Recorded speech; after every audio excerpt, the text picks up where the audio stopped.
सारे पत्ते फिर से खुलेंगे, काले बादल खून के अंबर, इतिहास की नदियां लाल समंदर, लाल ही आंखें लाल नगीने, लाल ही छींटे लाल बवंडर।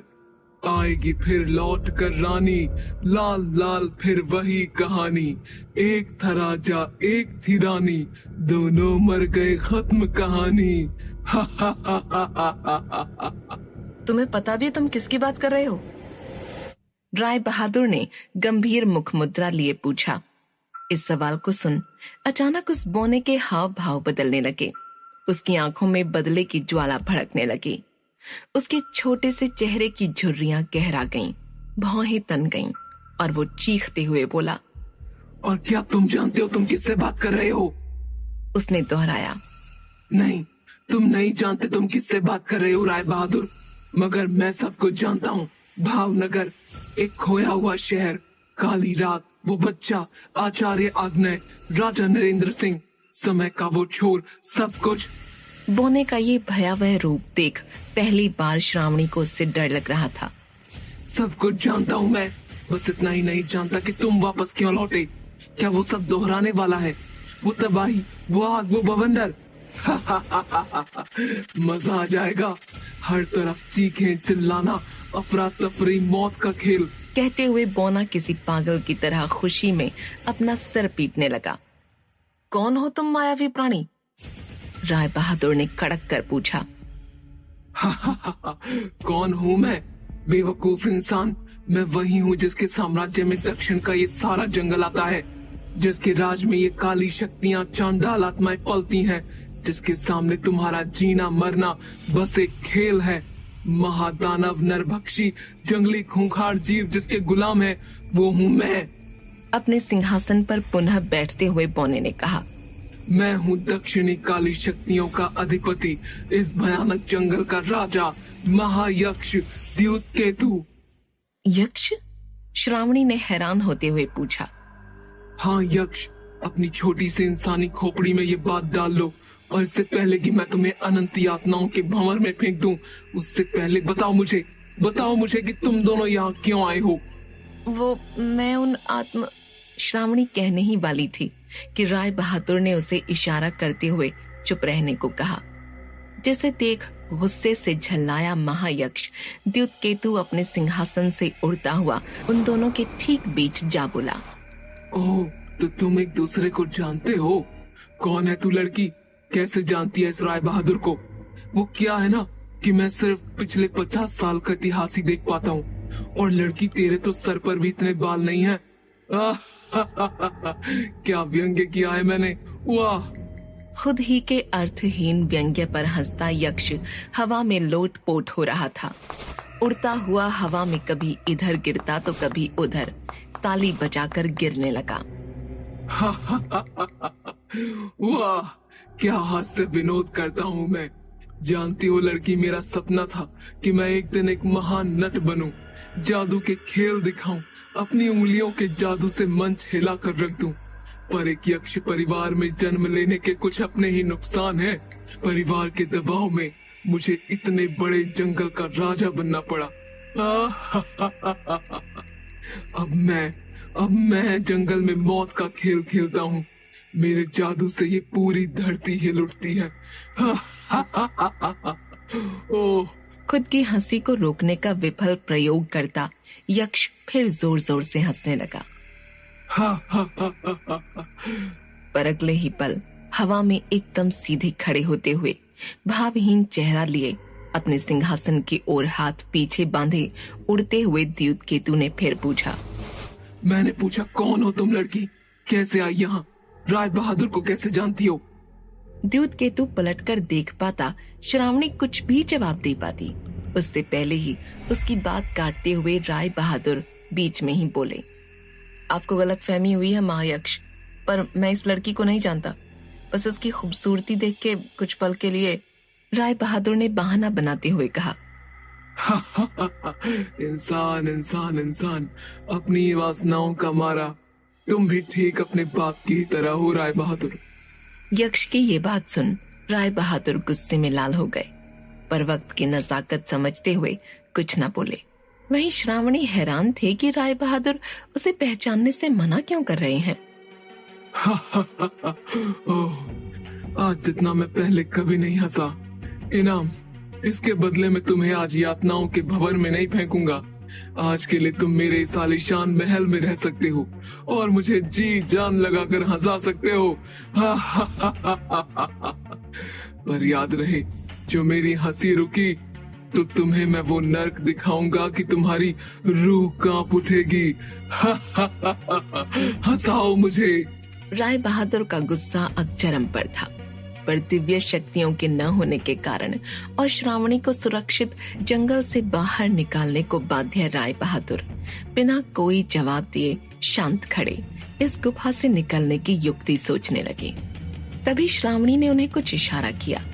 अपनी भौहें चढ़ाते हुए श्रावणी ने द्यूत केतु की कमर में लटकी उस जादुई बाली की तरफ राय बहादुर का ध्यान खींचना चाहा, पर राय बहादुर को उसका ये इशारा समझ में नहीं आया। कंधे उचकाते हुए उन्होंने इशारा समझ पाने में अपनी असमर्थता व्यक्त की।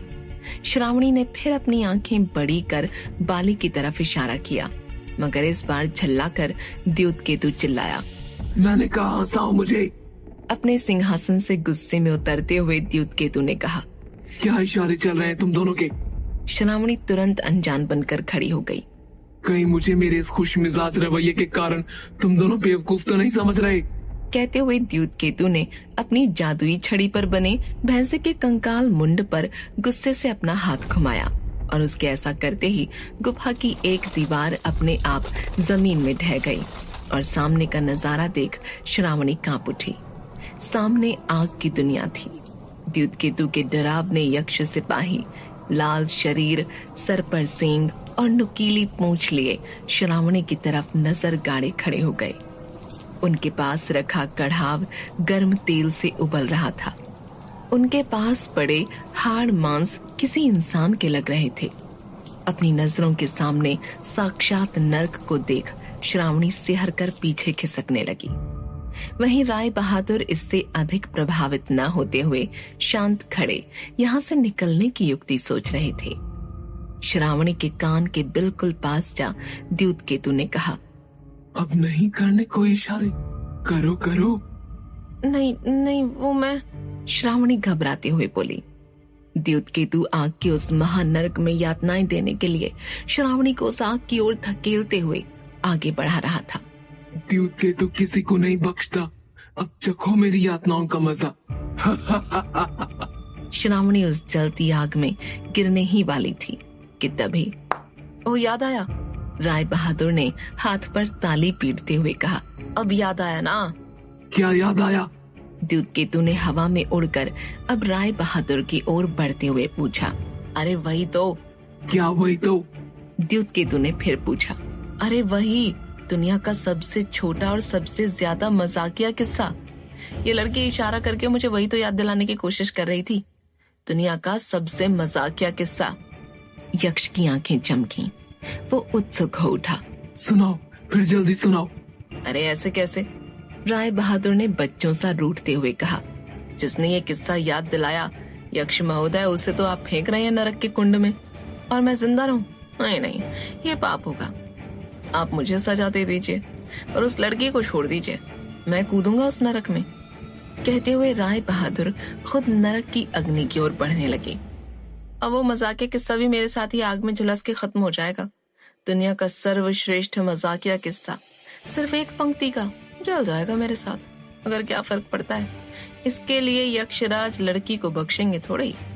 द्यूत केतु को ये सब सुनाते हुए राय बहादुर आग की ओर बढ़ते जा रहे थे। इधर यक्ष की उत्सुकता बढ़ती जा रही थी। मात्र एक पंक्ति का मजाकिया किस्सा? नहीं, रुको रुको। कहते हुए द्यूत केतु ने तुरंत अपनी जादुई छड़ी पर बने बैल पर अपना हाथ फेरा और आग के उस नर्क को ढांकती गुफा की वो दीवार अपने आप फिर से वहीं खड़ी हो गई। नहीं, मैं बख्शता हूँ इस लड़की को। सुनाओ सुनाओ मुझे वो किस्सा, एक पंक्ति का, दुनिया का सबसे ज्यादा मजाकिया किस्सा। सुनाओ, मुझसे अब रहा नहीं जा रहा। मगर मेरी एक शर्त है। राय बहादुर ने कुछ सोचते हुए कहा। शर्त? कैसी शर्त? द्यूत केतु गुस्से में झल्लाते हुए बोला। जिस पर राय बहादुर फिर बच्चों सा रूठ गए।